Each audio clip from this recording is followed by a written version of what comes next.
Hi and welcome to my video. Today I have something kind of fun, I guess. I want to talk about the book American Psycho and also spend a little bit of time talking about the film. So I read American Psycho in August last year. I bought this as part of my most disturbing books haul, and this was ranked as the most disturbing book of all time. So I was interested and I read it in August, and yep, they're right, it's the most disturbing book I've ever read. I wasn't sure because I'd seen the film and the film is amazing, but I wouldn't necessarily call it the most disturbing film. The book is something else. The book is actually something else. But I wanted to talk a little bit about it today. So I'm going to put this down so I don't have to carry the whole video. Before I go into it, I want to be very clear when I say that I like this book a lot, but I cannot recommend it to anyone to read. This book is the most violent, sexually violent, violence against animals, just the most violent in every sense of the word book I've ever read, ever. It is hard to read at times. There are points where I was literally like cringing, and that is not like me. But when it comes to books, I can pretty much tolerate anything. Also, I thought this book pushed me to the edge of what I could tolerate. So even though I really like this book and I'm happy to be talking about it, I'm not going to say you should read it. I don't think you should, unless you know you can tolerate that, unless you don't mind all the trigger warnings, unless you're okay with a lot of violence in every respect. And this book is quite dissociative in places. It's confusing to read. If you think you're willing to read that and you're okay with that, then go for it. But it's not for, I hate the term faint of heart, but it's not. It's not for people that maybe aren't ready to encounter such difficult trauma, especially when you're following a character that's inflicting the trauma, inflicting the violence, that's being the one that's the bad guy. Because the main character, Patrick Bateman of American Psycho, is a bad guy. He's a bad guy. So let me go through a little synopsis of the book. To put it simply, American Psycho is a novel that was published in 1991, and it follows 26-year-old Patrick Bateman. Patrick Bateman works in Wall Street doing God knows what, because we never actually see him working. We see him in his office, like reading magazines and listening to his Walkman, because it's the 90s. And what he does, I don't know, money, that's what Wall Street is, right? Money, we don't know. I don't think he even knows. We don't see him work at any point, but he's wealthy, he is charming, he's handsome, he has a good body, he is like the American dream personified. Like, he has everything. And he's also a complete psychopath. And that's basically all I can say in terms of a synopsis of the film and the book, because let's be honest, the book has no plot. And that is purposeful. There is no plot. There is no A to B. There is no like set structure. The chapters are confusing. There are time jumps. You know that by the end of the book it's been around a year, because he starts the book being 26 and ends the book when he says he's 27. Like, he acknowledges his age, so that's how long you know. But you don't know how much time is passing across all these events.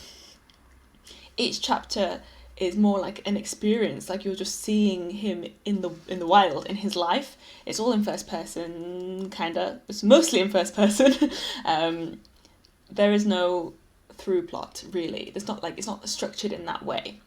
We're basically experiencing Patrick and experiencing his unraveling, more or less, which it makes it confusing, and I think that's purposeful. And the more you read this book, the more you become aware of how unreliable of a narrator Patrick is. You see him go from being this stuck-up, really shallow man to freaking out over something inconsequential. We see chapters that end in the middle of a sentence. It unravels. There was literal chapters dedicated to just analysing music, whether it's Phil Collins from Genesis or which Japanese stereo system is the best, It's bizarre. You lose track of what's going on, like any continuity, because these random chapters are just like there, and they're just him wittering on about Genesis. So you basically you experience scenes of Patrick having dinner with his friends, or in his office, or talking to people, or at dinner parties, or bars, or whatever. And each scene is meticulously described, like every detail, clothing and money and everything is about money. It's about how expensive your clothes are, what designer clothes you're wearing, what your watch is like, what food are you ordering, where are you eating, can you get into this exclusive restaurant that is fully booked for the next 6 months. It's about judging people about how stylish they are, like they've worn that that pair of shoes with that tie and that's just wrong or whatever. And it sounds boring, but it's not. It's like enthralling, like hearing Patrick tear apart someone because their jumper is the wrong kind for that dinner or something. I'm literally the least designer fashion conscious person, so I was like, whoa. It's brilliant. They're so shallow, and everything's about money, about being the best. Patrick wants to be the best. He wants to have the best clothing, the best woman, the best food, the best apartment, the best stereo system. He wants to be the best, and he is a control freak because of it. He is obsessive.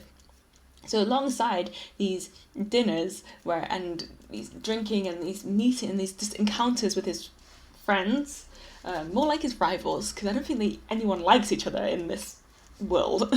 But alongside these encounters with people, we also experience Patrick being a horrible psychopathic murderer and killing loads of people in the most gruesome and violent ways.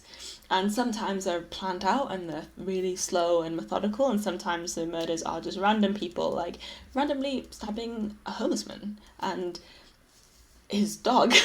And it's just so brutal. And Patrick has to be in control of everything. And one way that he finds control, or feels like he's in control, is when he kills people. So if he hasn't killed anyone for a while, it's like he's having withdrawal, like he's got an addiction, and he starts to unravel, and he regains his composure and his control by murdering. And it is bizarre and brutal, hard to watch.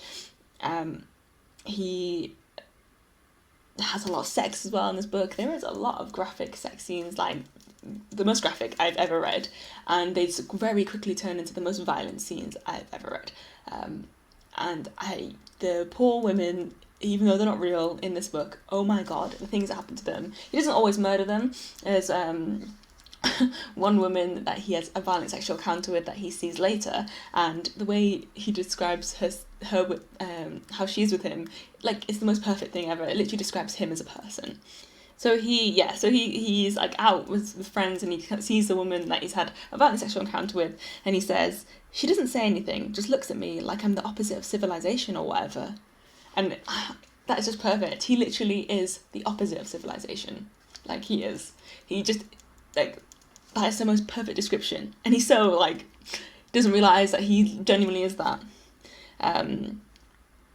There are times where we start to see his grip on reality and his grip on himself and his control slip is very fragile. For example, there's a bit where he mistakes a woman for being homeless, and when she corrects him, he kind of loses it. He wants to have power over all women. He wants to dominate all women. He believes that he should have power over all women. So when a woman corrects him and he turns out that he's actually wrong, he just unravels. Like, he has a meltdown, and he's so fragile. There are times where we see him hallucinate, and we see him like really lose his grip on reality beyond just the random chapters ending in the middle of a sentence. There'll be a bit where he'll be like returning videos to the video store, but because this is the past and that's the thing that we did. And he starts to see blood coming from the ceiling, like dripping from the ceiling, and it's like he's losing it. And yeah, it's just so well written and confusing. And I know I've said a lot of stuff that happens in the book, but like I barely even scratched the surface. If you were interested in reading it, there is so much to it. And most people will have seen the film, and you can still read this book even if you've seen the film. Like, they're very, very different. Both brilliant. There's he's basically, Patrick is basically not human. For most of this book, he acts in a way that's so against our humanness, what we've set as standards of being a human. But there's one person that makes him be more human, and that is his assistant, Jean. She is someone that genuinely loves him, is completely madly in love with him, God knows why, but she is. And when he spends time with her, he's like disgusted almost, because she's like innocent. He can't kill her, he doesn't want to kill her, he doesn't even want to have sex with her, and he normally wants to have sex with everyone. And her genuinely innocent, pure love for him is like the biggest turn off for him, and it melts something in him, makes him more human. And it's weird to see his human side. He even admits that she is someone he could probably love and be with, but he won't, because he can't. He's too like far gone. Anyway, so as I mentioned, the story doesn't really have a direction. Time is passing. We know that because he ends the book older than he started, but we don't know how much time is passing with each chapter. We don't really have a clear sense of like the linearness of what's happening, because it doesn't feel linear. It's dissociative and confusing, and so much happens considering there is no actual plot. We see him in so many different scenes on nights out, or in dinner parties, or in clubs, or restaurants, or meeting, or I don't know. We see so much of these little aspects of his life, and so much of his life's the same, like with the same people, going for the same dinners or whatever, that we don't get a clear sense of time. But one thing that is happening kind of in a linear way, I guess, is that he is unraveling. We see him become more unhinged, lose more and more control, and we see him feel like he's losing control, and see like him really acknowledge or really recognize that he's kind of losing his mind a little bit. And that's one thing that we see happening throughout. And one thing that's very significant to the story that's also in the film is that we start to question who Patrick Bateman actually is. Because at one point, very famously in the film and in the book, he kills a man called Paul Owen. But then by the end of the book, he's the one that's been called Paul Owen. And there's no evidence of Paul Owen's body. We don't know, like, we don't know what happened to him, because people are referring to him as Paul Owen, and people are calling Patrick Bateman a dick to Patrick as Paul. Like, it's like he has all these identities, not necessarily like multiple identity disorder, but actually like he has all these personas, and he even forgets who he is to whoever, because sometimes he pretends to be someone else, and sometimes people genuinely think he's someone else. It's confusing, and you're left wondering, who is he and what is real? You don't know what's happened. And I would describe this book as basically organized chaos. And the book ends quite poetically at the same place it begins. It ends with Patrick chatting shit with some dudes that he knows, but by the end of the book he's slightly more mentally unravelled than he was at the beginning. And I really appreciate what this book is trying to be. A lot of people this book was banned at some points, and a lot of people were really angry, thinking it was going to incite violence in people, and because it's such a violent book, and people were calling it an anti-feminist book and things. I don't think it's that. I think it is what it intended to be, which is a satire. It's a commentary on the materialistic and manipulative lives that some people lead, and it is not trying to incite violence against women. It's clearly we know that it's not okay.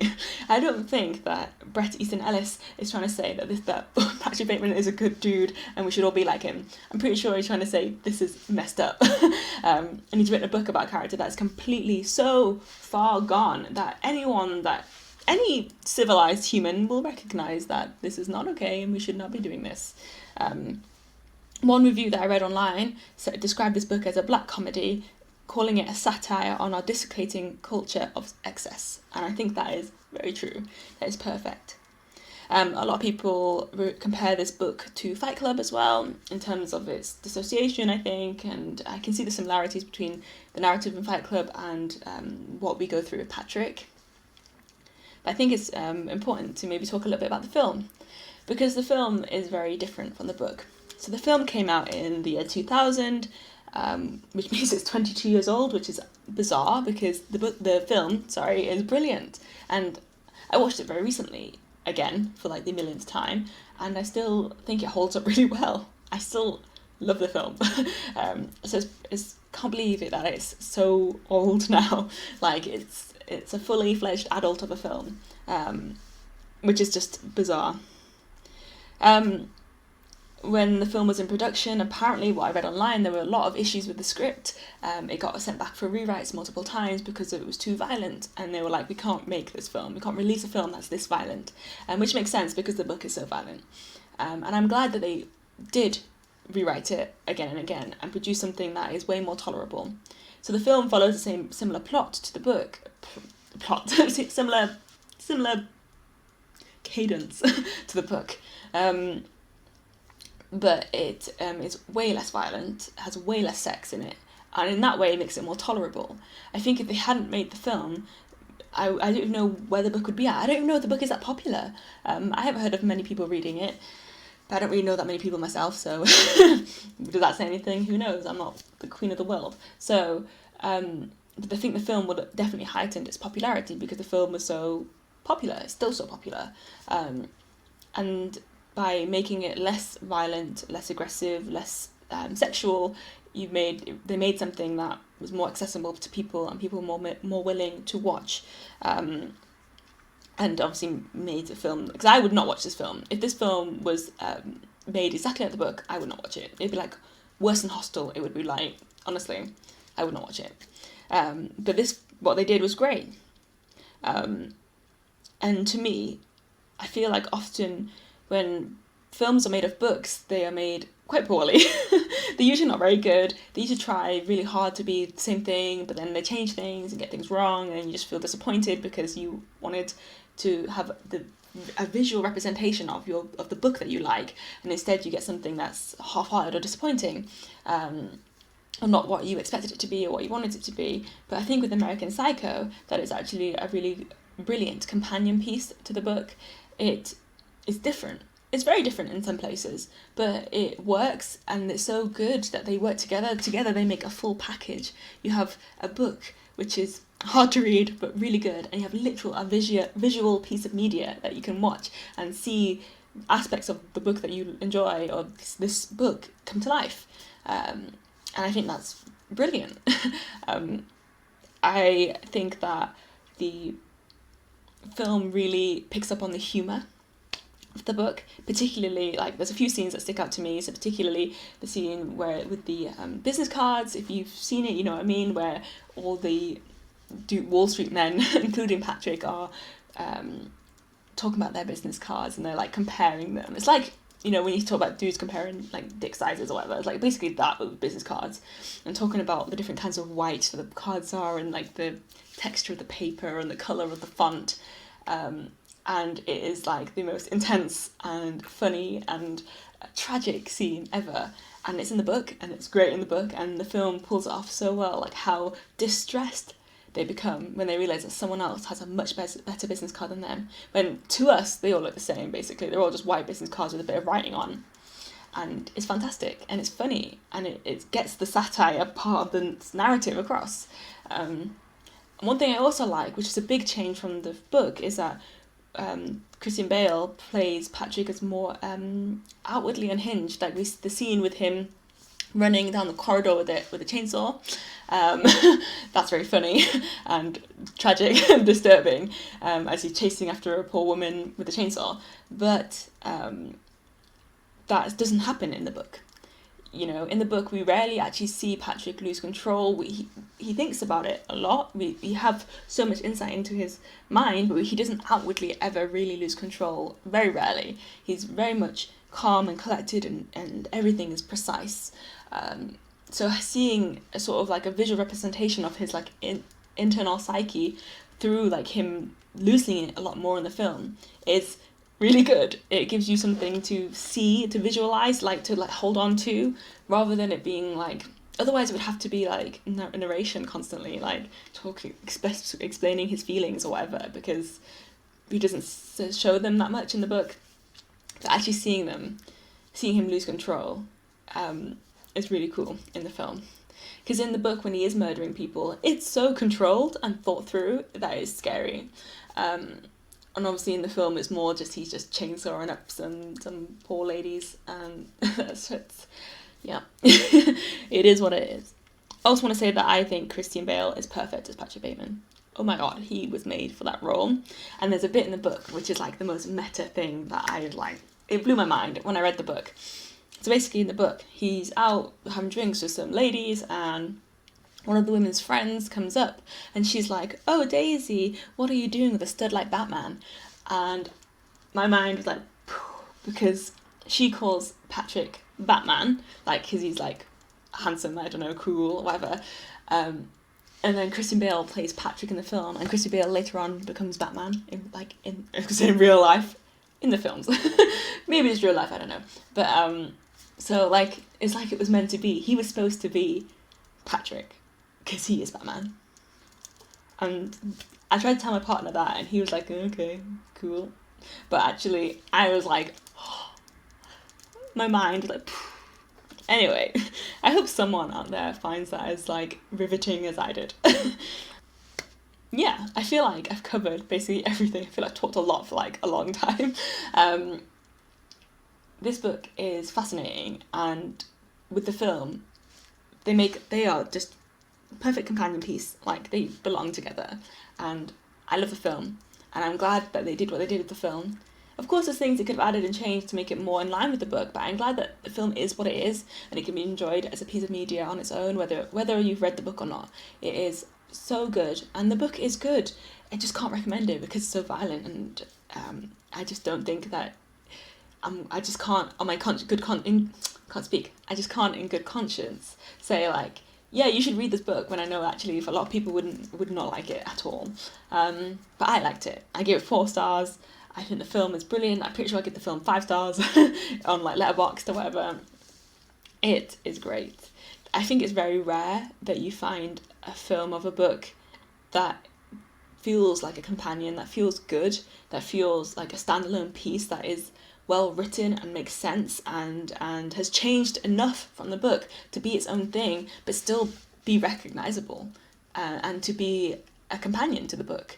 And the only other film / book that I feel this way about is Filth by Irvine Welsh. And I'm currently rereading that book, and I will be doing a thing about the book and the film at some point in the future, because I absolutely adore that film and I absolutely adore the book. But I think it's very rare, so when this happens, it's like, it's amazing. We should really acknowledge how amazing that is, because it doesn't happen very often. But anyway, I hope you've enjoyed this video. I hope that some people want to pick up this book because they can and they feel able to, or people want to rewatch the film and just marvel in how good it is. I hope you enjoyed. It was quite fun reflecting on this. Yeah, and I will see you around.